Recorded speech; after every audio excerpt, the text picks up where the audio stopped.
গতকাল অর্থাৎ দোলযাত্রার দিন আমরা গেছিলাম চুঁচুড়ার একটা বিখ্যাত রেস্টুরেন্ট দ্য রিভার সাইডে। এই জায়গাটি তোমরা পেয়ে যাবে চুঁচুড়ার লঞ্চ ঘাট থেকে ময়ূরপঙ্খী ঘাটের দিকে যেতে ডান দিকে এবং টিজমি ক্যাফের একদম অপোজিটে। দ্য রিভার সাইড রেস্টুরেন্টের মেনু কার্ড তোমরা পেয়ে যাবে আমাদের ইনস্টাগ্রাম আইডিতে। আমরা এখানে গিয়ে স্টার্টারে নিয়েছিলাম salt and pepper chicken. Quantity যা ছিল দুজনের মোটামুটি ঠিকঠাকই হয়েছিল, তবে টেস্ট নিয়ে যদি কথা বলি আমাদের ভালো লাগেনি।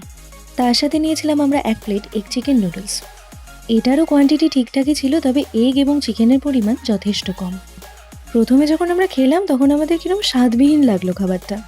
আর সাথে নিয়েছিলাম 12 পিসের চিকেন মাঞ্চুরিয়ান। প্রচণ্ড ঝাল ছিল আর টেস্ট খুব একটা ভালো ছিল না। তোমরা কে কে এখানে গেছো কমেন্ট করে জানিও, এবং গিয়ে থাকলে খাবার কেমন লেগেছে জানিও। তবে হ্যাঁ, এই জায়গাটা যেটা আমাদের নজর কেড়েছে সেটা হচ্ছে এখানকার অ্যাম্বিয়েন্স এবং ডেকোরেশন ভীষণ সুন্দর। দেখা হচ্ছে নতুন একটা ভিডিওয়ে, ততক্ষণ স্টে টিউনড।